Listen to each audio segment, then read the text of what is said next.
next guest is a single mama of two who found herself facing truly difficult times. For years, she and her kids were moving from shelter to shelter in Atlanta with no stability. That is until she discovered the Boyce L. Ansley School, created to serve kids experiencing homelessness. That is what we call best in class.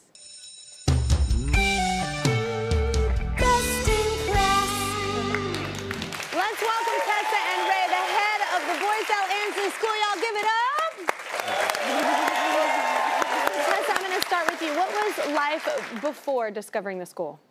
Well, Kelly, I'm going to be honest. Back in 2016, I left a domestic violence situation. I had my newborn baby, Xavier Gibson. Yeah. And we had no place to go.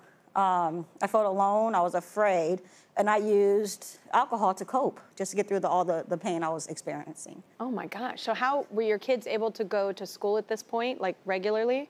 Fast forward a little bit, I had another son, Alonso, and there was no way for us to go to school.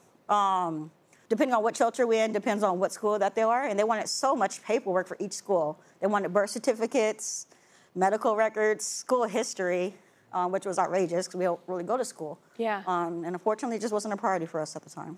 So how did you get sober? How did you clean up for yourself? Yes, in 2019, my children went to foster care, and I entered rehab for help. I got sober, and we got By the way, congratulations. Yes, it was really hard. Yeah. And they came home, but we had no home to go to. Yeah. We were still living in a shelter. Yeah. And the ironic thing was, I'm college educated.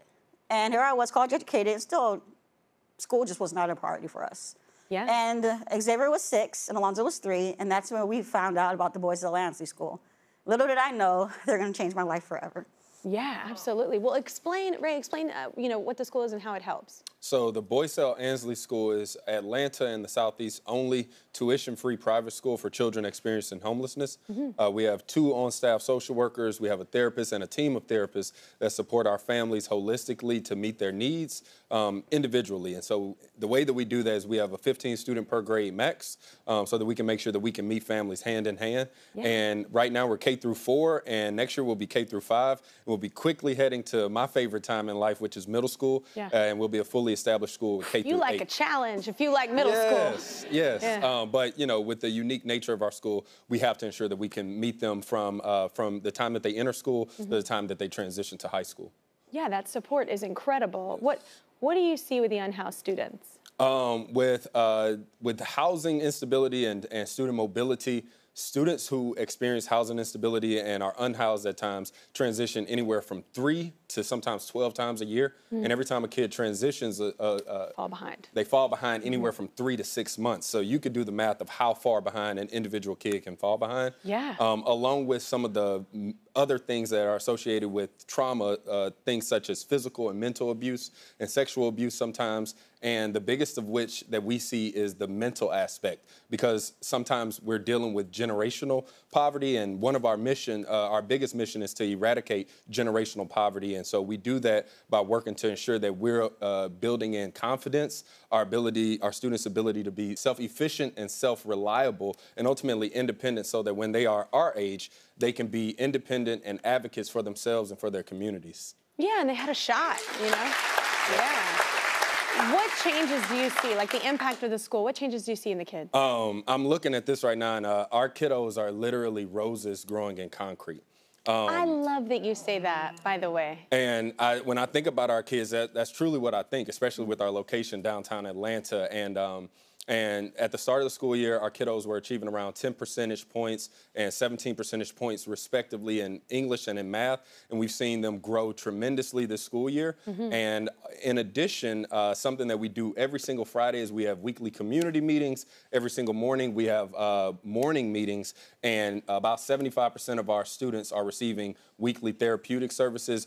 And we're starting to see our kiddos really be able to meet their needs, but also their families' needs. I had a mom who told me a few weeks back that they had a conflict at home, And because of how we're teaching our kids to solve conflict through verbal communication, that son asked his mom if they could have a circle. And so he facilitated a circle at home with his family to work through a small conflict that they had. Mental health is a situation everywhere. Like having those therapeutic opportunities for the kids to learn those 100%. Skills, like only helps all of us as a community, not only themselves and obviously their family. For sure. Joining us now are Tessa's very handsome boys, 5-year-old Alonso and 8-year-old Xavier. Give it up for them, y'all. It's nice to meet y'all. Hi, Miss Kelly. Hello. So I have to ask you, like, how do you feel like the school has helped you? By educating us and giving us a place to financialize. Yeah. I just learned a word. I was like, wow, I did not speak like that, Xavier, at your age. That is incredible. So how do you feel like, I was bullied a little bit at school. I hear you were early on, right? Yeah, how did you deal with that? An adult deal with it, but I handled it too. I spoke to an adult about it. An adult taught me how to handle it the correct way. And I did handle it the correct way. Yeah. And now me and the boy are cool. Now you and the boy are like friends? Oh, that's cool. Yeah, turn it around. Well, Alonso, how about you? How do you like the school? I like that we have fun and learn to be smart. Yeah. So, Tessa, how else has the school helped your family? Yes, when we first attended the school, we immediately got temporary housing. And shortly thereafter, we got permanent housing. So we had a beautiful home in downtown Atlanta for us to easily get to school. Wow, that's incredible. Yes. Congratulations, by the way. That's incredible. So, Ray, you think it's important that others hear this family story, right? Yep. So as Tessa said, she's college educated, and for me, and personally and professionally, she represents the it could happen to anybody situation. And when you see her two sons and you hear them speak and you look at how good they look, but also when I know how academically excellent that they are, you would never know what they've been through just by looking at them. And so I felt like their story was super important. And when I think about them and all of our kids, I think that because of what they've gone through and the unique traumas associated with homelessness, I know that they themselves, along with every kiddo at the Ansley School, will become so much more successful because they're already resilient. They're already excellent. They're already the roses growing in concrete. Absolutely. Give them opportunities. See how they run with it. Thank you, Mr. Ray. Yeah. Oh, my gosh. I want to hug you, like, so hard. Tessa, what do you want to say to Ray? Mr. Ray. What's up? My family just wants to thank you, the Ansley School, Miss Alita, and all the donors. Because of you, you saved our family. We are saved. We have a safe place to go to, and my kids go to school regularly. That's incredible. You want to say anything? I just want to say thanks for saving our lives, Mr. James. Aw. Save your life. Yeah, I'm like, woo, I will cry right now.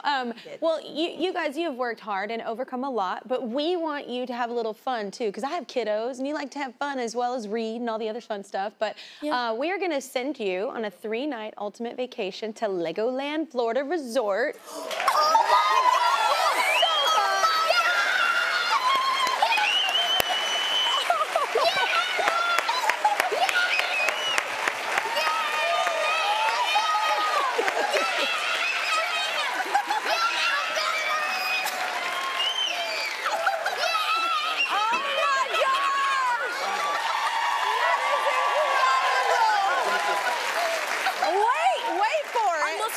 First of all, me and my kids love LEGOLAND. You're going to lose your mind even more, Alonso. That is the most we got out of Alonso in this interview. I love that.